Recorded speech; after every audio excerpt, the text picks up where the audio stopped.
জিনের সাহায্যে রোগ নির্ণয় করা অথবা রোগীর মা বাবার নাম নিয়ে সমস্যা নির্ণয় করা কি শরিয়া সম্মত কিনা? জিন আল্লাহ তাআলার মাখলুক এবং সৃষ্টি, অন্যান্য মাখলুকের মতোই জিন থেকে বৈধ সহযোগিতা করা নেওয়া যায়, জাস্ট বৈধ সহযোগিতা নেওয়া যেতে পারে।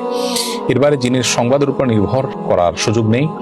আবার জিনদেরকে আজকাল বিভিন্ন কবিরাজরা যেরকম তাদেরকে বিভিন্ন কাজে লাগায় এবং তাদের বিভিন্ন সহায়তা নিয়ে থাকে, যেটাকে ইস্তেআনা বিল জিন বলা হয়, অর্থাৎ জিনদেরকে দিয়ে জিনদের সাহায্য নেওয়া। তো সেরকম সাহায্য নেওয়া না জায়েজ।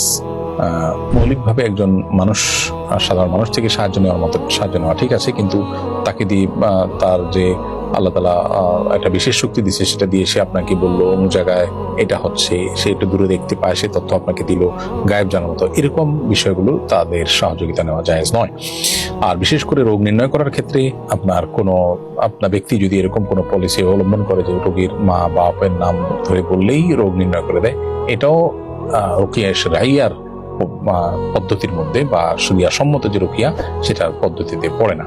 এ ধরনের ব্যক্তি থেকেই বিরত থাকা উচিত এবং এ ধরনের ব্যক্তির সাহায্য নেওয়া থেকে বিরত থাকা উচিত এবং তাদের থেকে দূরে থাকা দরকার।